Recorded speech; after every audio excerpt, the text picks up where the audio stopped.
Hey guys, welcome. I hope you enjoy this story. Went to Italy with my partner around 7 years ago.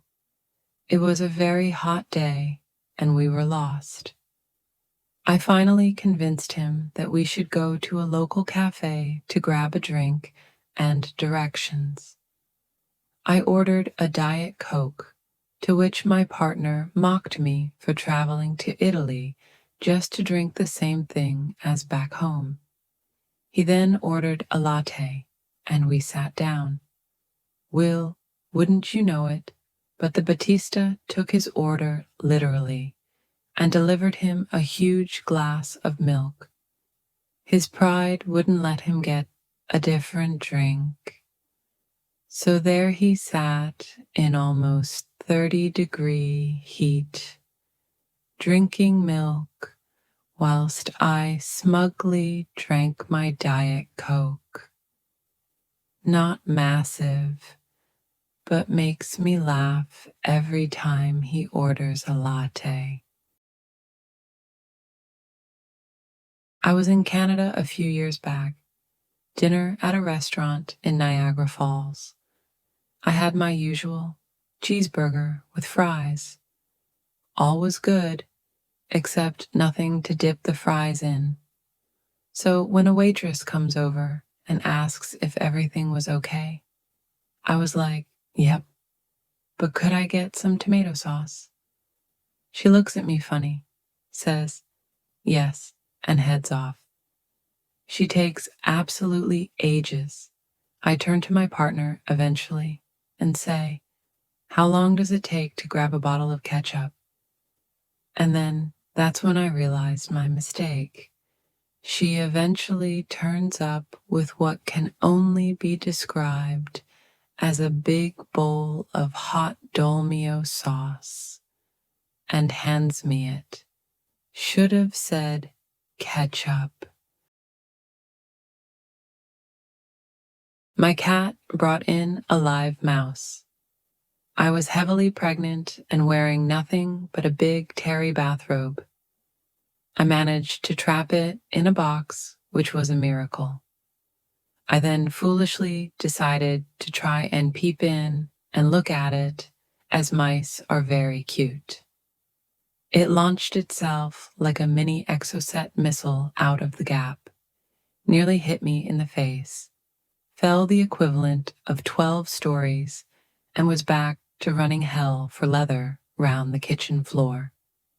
I ended up crawling round on my hands and knees, trying to corral it in a corner, then got my hair severely caught in a dangling flypaper I had hung above the cat food bowls.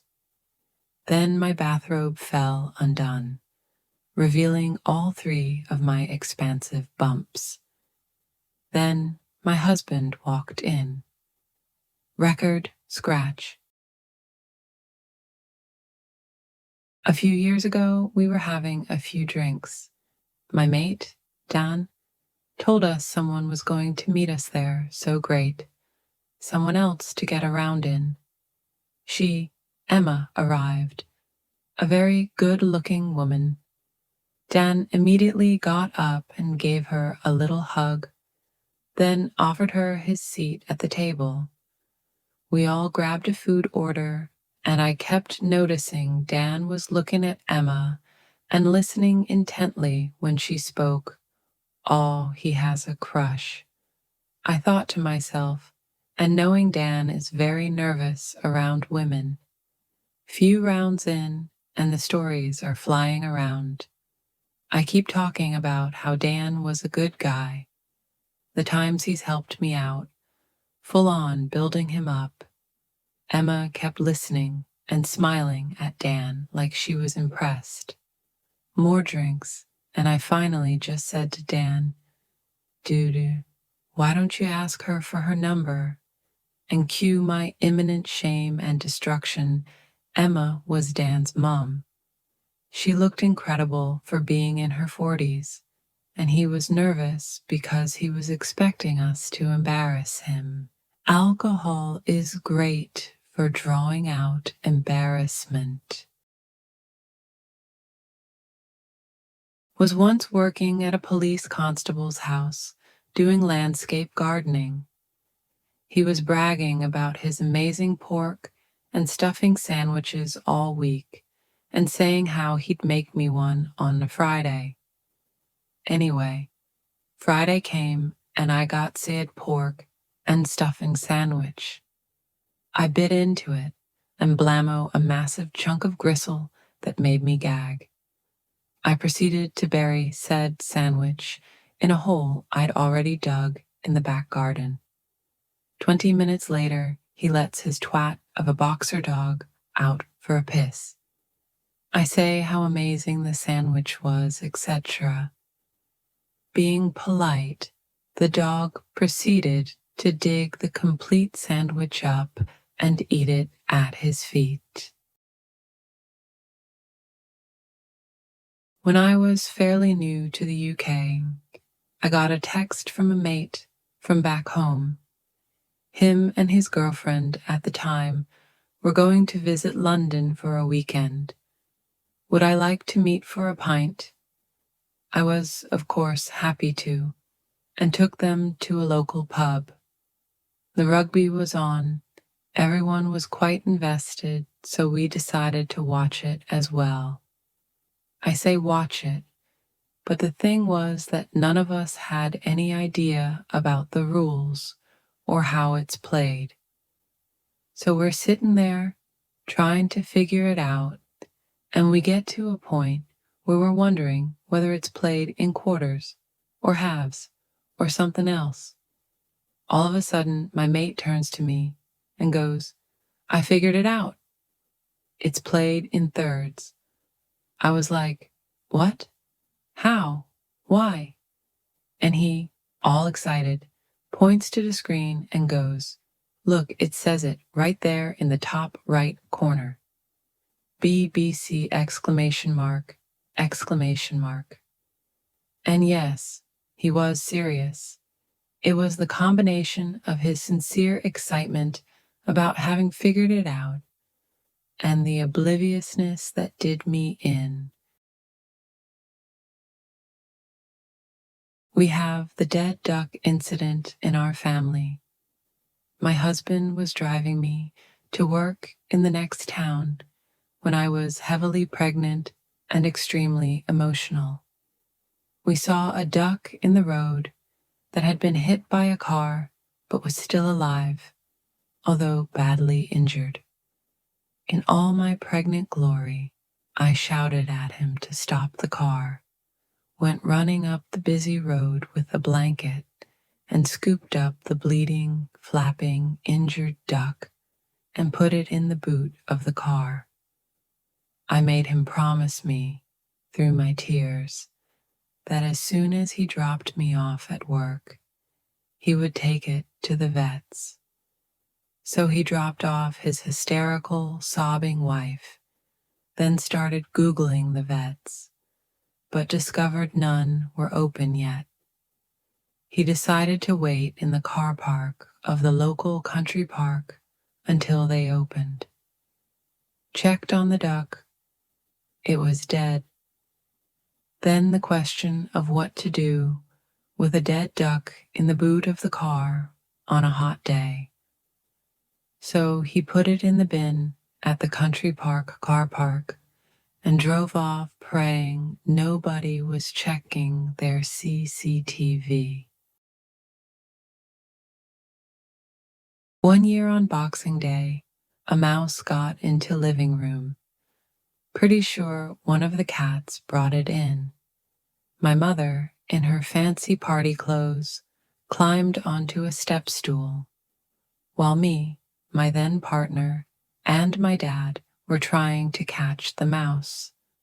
To avoid it continuing to run under furniture, I used the new encyclopedia my parents had gotten us for Christmas, absolutely dating us here. This was in the 90s to build barriers around the bookcases, etc.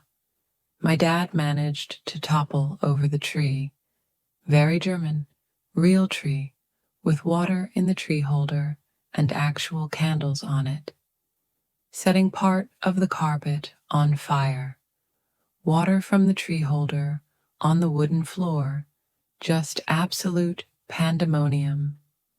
For several hours there was a hunt for the mouse, while my mother stood on the step stool. We couldn't find the mouse, but later that evening someone opened the door to the terrace, which was one of those heavy sliding doors, and the mouse got caught in the sliding mechanism and got smeared all over it. Beautiful. I used to own a very large ginger cat called Roger. He was very friendly, but would eat almost anything. One day I noticed something white sticking out of his bum.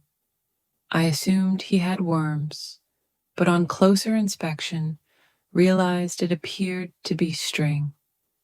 I decided it had to be removed, so I got my wife to hold on to him while I pulled. I quickly realized it wasn't string, it was shirring elastic, looks like string, but stretchy. This made the whole exercise a lot more risky. The wife had a yowling cat pinned to the kitchen floor. I was at the other end of the room, pulling at several meters of shitty elastic. I wanted it out for his sake, but was dreading reaching the end and getting a faceful.